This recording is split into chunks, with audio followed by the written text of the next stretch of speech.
ಕಳೆದ ಬಾರಿ ಭೀಕರ ಬರಗಾಲದಿಂದ ತತ್ತರಿಸಿ ಹೋಗಿದ್ದ ರೈತರಿಗೆ ಈ ಬಾರಿ ಉತ್ತಮ ಮಳೆ ಭತ್ತದ ಇಳುವರಿಯನ್ನು ಹೆಚ್ಚಿಸಿದೆ. ಆದರೆ ಮಳೆ ಇನ್ನಿತರೆ ಕಾರಣಕ್ಕೆ ಕೊಯ್ಲು ದುಬಾರಿ ಆಗುತ್ತಿದೆ.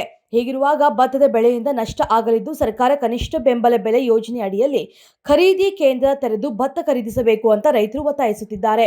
ಚನ್ನಗಿರಿ ತಾಲೂಕಿನ ಭದ್ರಾ ಅಚ್ಚುಕಟ್ಟು ಪ್ರದೇಶಗಳಲ್ಲಿ ಬೆಳೆದಿರುವಂತಹ ಭತ್ತದ ಬೆಳೆ ಕಟಾವು ವಾರದಿಂದ ಬಿರುಸಿನಿಂದ ಸಾಗುತ್ತಿದೆ. ಆದರೆ ದರದಲ್ಲಿ ವ್ಯತ್ಯಾಸ ಆಗುತ್ತಿರುವುದರಿಂದ ಶ್ರಮಕ್ಕೆ ತಕ್ಕಂತೆ ಬೆಲೆ ಸಿಗುವುದಿಲ್ಲ.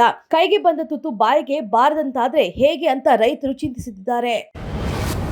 ಸ್ಥಗಿತವಾಗಿದ್ದ NH-48 ಕಾಮಗಾರಿಯನ್ನ ನಾಳೆಯೇ ಆರಂಭಿಸುತ್ತೇವೆ ಅಂತ ಜಿಲ್ಲಾಧಿಕಾರಿಗಳು ಹಾಗೂ ರಾಷ್ಟ್ರೀಯ ಹೆದ್ದಾರಿ ಪ್ರಾಧಿಕಾರದ ಅಧಿಕಾರಿಗಳು ಮಾತು ಕೊಟ್ಟು 14 ದಿನವಾದರೂ ಇನ್ನೂ ಕಾಮಗಾರಿ ಪ್ರಾರಂಭಿಸಿಲ್ಲ. ಈ ಕುರಿತು ಕೇಂದ್ರ ಸಚಿವ ವಿ ಸೋಮಣ್ಣ ಅವರ ಸೂಚನೆಗೂ ಕಿಮ್ಮತ್ತು ನೀಡಿಲ್ಲ.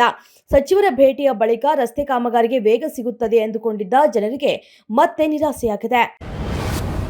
ಪ್ರೀತ್ಸಿ ಅಂತ ಮಗಳ ಹಿಂದೆ ಬಿದ್ದಿದ್ದ ವ್ಯಕ್ತಿಯನ್ನ ಯುವತಿಯ ತಂದೆ ಹತ್ಯೆಗೈದು ಪೊಲೀಸರಿಗೆ ಶರಣಾಗಿದ್ದಾರೆ. ತಿಪಟೂರಿನ ಚೇತನ್ ಮೃತ ವ್ಯಕ್ತಿ ಮತ್ತು ಲೋಕೇಶ್ ಆರೋಪಿ. ಪತ್ನಿಯಿಂದ ದೂರವಿದ್ದ ಚೇತನ್ ಆಲೂರು ಮೂಲದ ಯುವತಿಯೊಬ್ಬಳ ಹಿಂದೆ ಬಿದ್ದು ಪ್ರೀತಿಸುವಂತೆ ಕಾಡುತ್ತಿದ್ದ ಎನ್ನಲಾಗಿದ್ದು, ಭಾನುವಾರ ಹಾಲ್ಕುರಿಕೆ ರಸ್ತೆಯಲ್ಲಿರುವಂತಹ ಯುವತಿಯ ತಂದೆ ಲೋಕೇಶ್ ಅವರ ಅಂಗಡಿಯ ಬಳಿ ಹೋಗಿ ಜಗಳವಾಡಿದ್ದಾನೆ. ಮಗಳನ್ನ ಎಲ್ಲಿಗೆ ಕಳಿಸುತ್ತಿದ್ದೀರಿ, ಮದುವೆ ಮಾಡಿಕೊಡಿ ಅಂತ ಪೀಡಿಸುತ್ತಿದ್ದಾನೆ.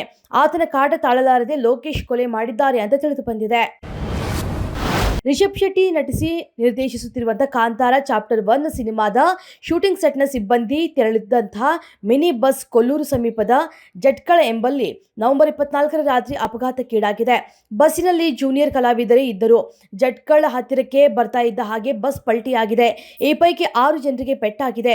ಗಾಯಾಳುಗಳನ್ನು ಆಸ್ಪತ್ರೆಗೆ ಸೇರಿಸಲಾಗಿದೆ ಅಂತ ಸ್ಥಳೀಯರು ತಿಳಿಸಿದ್ದಾರೆ. ಕೆಲವರಿಗೆ ಸಣ್ಣ ಪುಟ್ಟ ಗಾಯಗಳಾಗಿದ್ರೆ ಮತ್ತು ಕೆಲವರಿಗೆ ತುಸು ಗಂಭೀರ ಪ್ರಮಾಣದ ಗಾಯಗಳಾಗಿವೆ ಎನ್ನಲಾಗಿದೆ. ಕೆಲವರನ್ನು ಜಟ್ಕಲ್ ಆಸ್ಪತ್ರೆಗೆ, ಇನ್ನು ಕೆಲವರನ್ನ ಕುಂದಾಪುರದ ಆಸ್ಪತ್ರೆಗೆ ದಾಖಲಿಸಲಾಗಿದೆ.